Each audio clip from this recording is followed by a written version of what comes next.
This is set up for someone shorter than I am and less nearsighted. I read to you an excerpt from his book, Finding Your Religion, by Scotty McLennan, who is a Unitarian Universalist minister and former dean of the chapel at Stanford University, about how faith is an orientation of the whole person, a personality, a total response, not just dealing with ideas which might be described as true or false, but much larger, the ability to experience the universe as meaningful. Well, faith can be lived on several levels. The universe can be experienced as meaningful in many different ways and on many levels. Faith is learned and developed. Some of that development comes through the course of growing up, learning, and living. And some is intentional, and we seek it out. By coming through the course of growing up, I mean that nearly everyone learns some religion, which is the organizational form of faith, and goes through stages of faith in learning and practicing religion. Scotty McLennan goes through a whole thing of listing degrees of faith: magic, reality, dependence, independence, interdependence, and unity. But we won't go into the details of different ways that faith can be lived, just to think that magic is something where God is found to be all-powerful. Reality is where there is a force or a God that can be understood. Dependence is one where God is seen as a parent and is driven by the need for relationships. But when you reach that fourth stage, interdependence, faith is experienced as an internal form of authority. And if there's a God, God is distant or inactive and becomes an abstraction. Now, many people are made to feel unwelcome and unworthy by experiences at the first three stages. The magic may fail, God may not respond as expected, the parent or guru may reject you. But not that all people feel hurt, misused, or unworthy at these levels, but they're rather may be stringently defined by beliefs or relationships that do not invite them into an open sense of acceptance. When at the level of interdependence, at this point, the object of faith becomes unclear. That is to say, the concrete images are stripped away, and the independence of faith can return without being taken literally or totally rationalized. Which is to say, a person may be secure in their own faith while accepting the integrity of other and even contradictory faiths. This is what the Unitarian historian Earl Morse Wilbur labeled as generous tolerance. Not merely putting up with differences, but in a way endorsing practices and beliefs different from one's own. And the final stage is unity, which is that of the mystics and great souls who live as if all were holy, ego is irrelevant, and compassion is universal. Well, how do we grow faith? There are many ways we can grow faith. And I mentioned this book, Finding Your Religion, by Scotty McLennan, and he describes a series of ways of doing that. Now, you have to understand, he's spent most of his career as a college or university chaplain. So his career is working with people who are trying to figure out their faith as they're going along. And spiritual growth is, of course, both a community and individual activity. It's part of what we do here in this church. But individual spiritual growth doesn't have to be a solitary activity. But what's involved? Thinking is involved. Thinking, developing independence, learning, trying to understand things. In the practice of liberation theology, which cuts across Christian traditions and is also, as I formulate, my essentially humanist faith, liberation theology does not involve necessarily a theos or God, but for many people it does. Action and reflection are essential to the process of theology as being liberatory and nurturing. And action is what we do in the world. What do we do to achieve liberation? Reflection is what we do to understand what we can and should do, and whether what we have done is effective. So one of the other things that we do is we walk. We go out in the world. We gather with people. We may leave the tradition in which we were born or raised and explore other traditions. To grow faith may mean trying a different congregation of the same tradition, or it may mean exploring a tradition outside of one's own. It may mean leaving religious or organized religious practice altogether and living life differently. And one of the things that's part of this whole process is joining. All of you here have either formally or informally joined in the process of this faith community. Now, it sounds self-serving for a parish minister to say this, but it's true. One can grow faith by joining with other seekers of growth. To point again to liberation theology is lived in what are called base communities. In both lay and clergy, strive to understand the meaning and demands of their faith. That phrasing and those ideas come from Catholic liberation theology, but is not limited to that. There is Protestant liberation theology, Jewish liberation theology. I think I even published an article once on humanist liberation theology. A Unitarian Universalist congregation is a place where individuals seek spiritual growth. That growth is encouraged through active membership in the congregation, and encouragement of spiritual growth means encouragement also along one's own path by others around us, whose path may not be the same, but who are walking that path as part of a community like this one. The community's members may practice sufficient discipline and display solidarity internally and with others in that quest for liberation. We also cross paths. A person's growing faith can be enhanced by encounters with those of other traditions and other faiths. Within the fellowship of Unitarian Universalism, we encourage many paths, but it's also good to cross other faith paths, the spiritual paths of others, including those too conservative to ever find themselves in one of our congregations. We can also learn and grow by encountering those who are so fixed in their positions that we must struggle with them, their practices, and their ideas. Now, one of my best friends in my whole career in ministry, which is 40-something years now, was a Southern Baptist pastor in central New Jersey. Now, he and I discussed how we shared in the central Protestant commitments to individual freedom of faith and separation of church and state, but our theologies and positions on other significant issues were very different. Ours was a respectful but challenging encounter of two people growing in their own faith traditions, but willing to encounter those whose paths crossed ours. And then we engage in a discipline. Growth does not just happen. It takes work to grow in faith, and work requires discipline.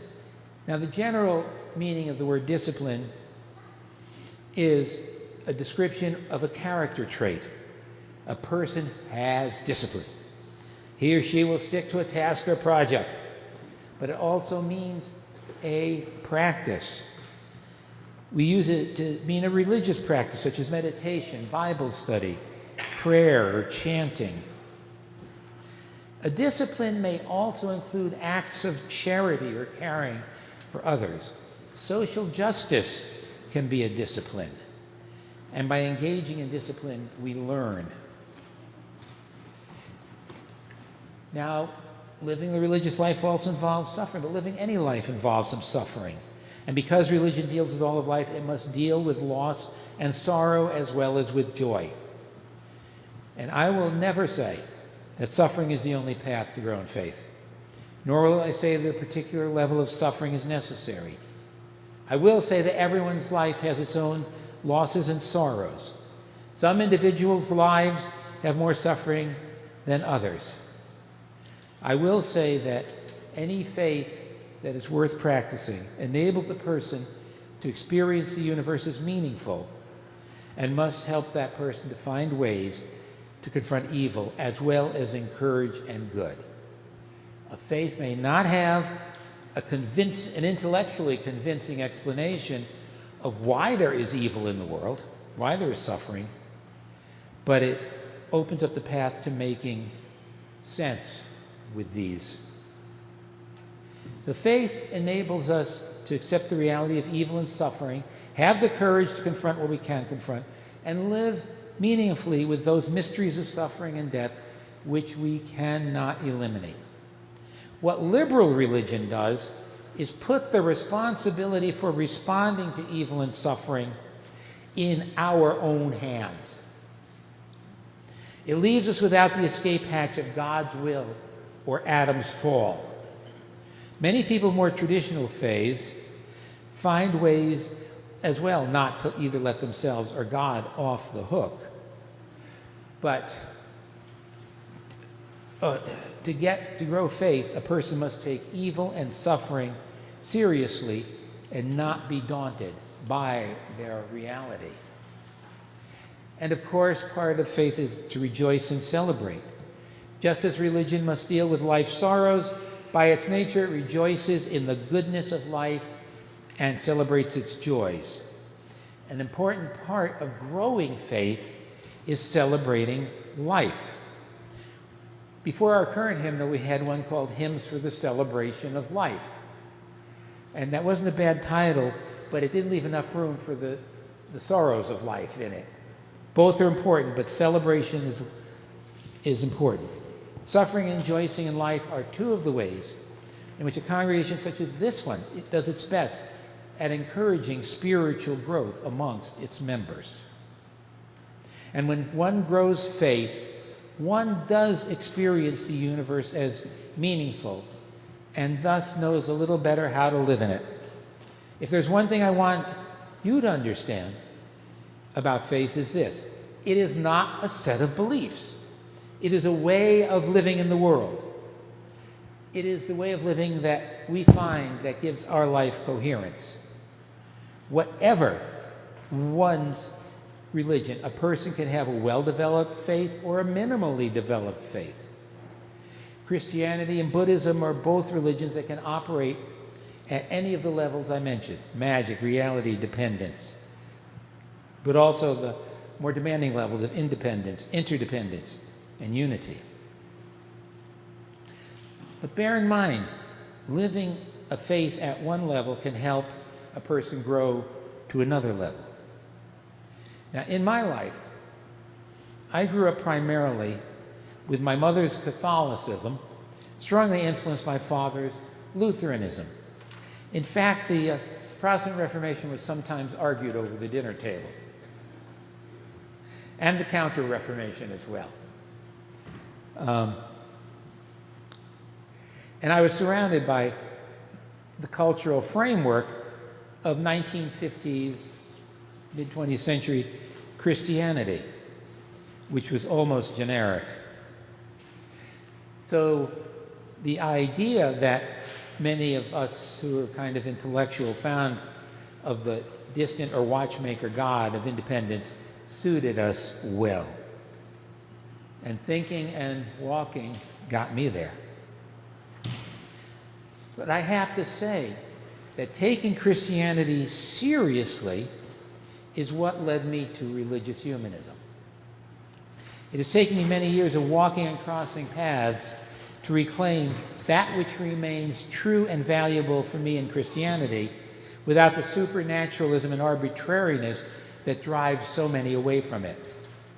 It was the passion and message of the prophets including Jesus, that led me to criticize and reject its dogmatic and institutional forms. It has also taken a range of disciplines, which include meditation and, for a while, weightlifting, to do this.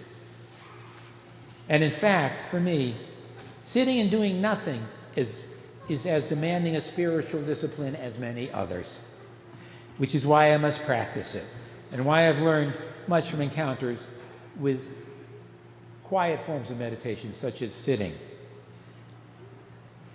Now, doing stuff with people of other faith persuasions has enabled me to refrain from closing off their insights because they are not immediately congruent with mine.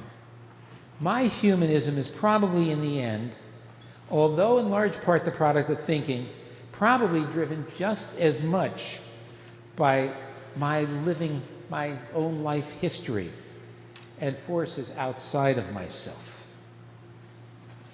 I have learned that precision in thinking and analysis can carry me a long way, but not all the way. It can carry you along the way, but not all the way. You will never be happy if you have to precisely understand everything.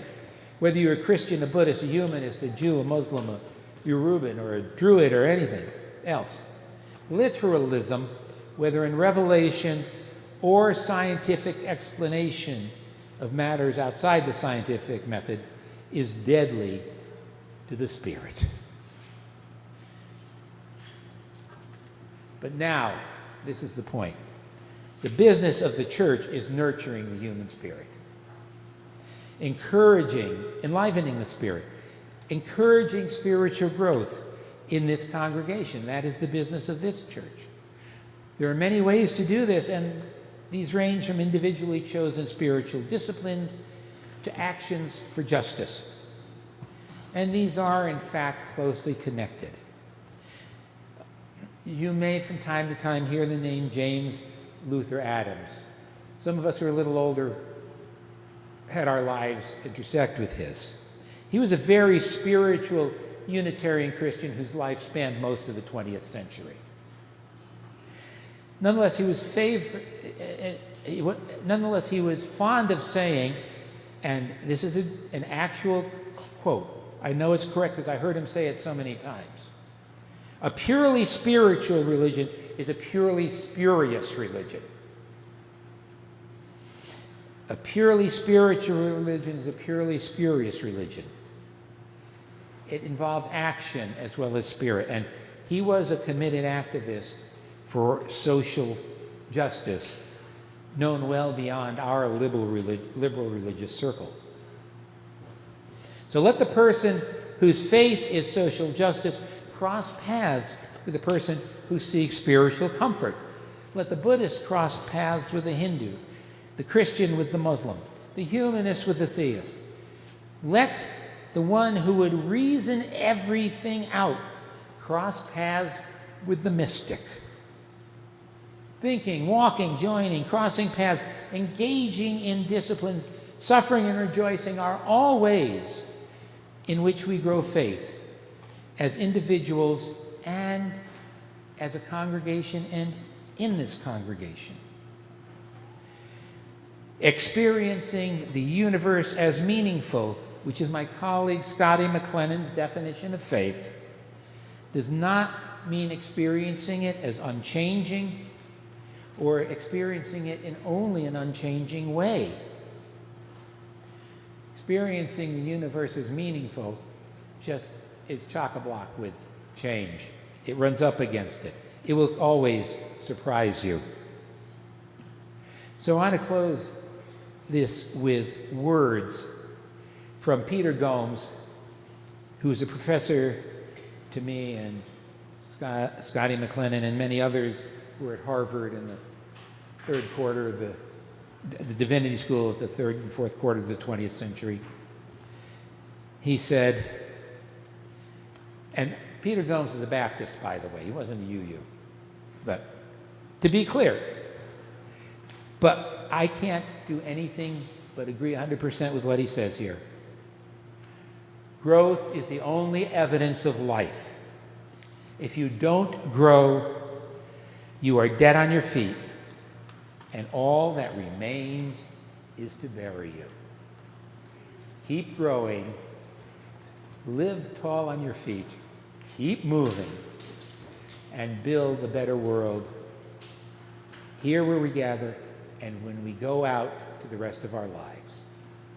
Blessed be. Amen.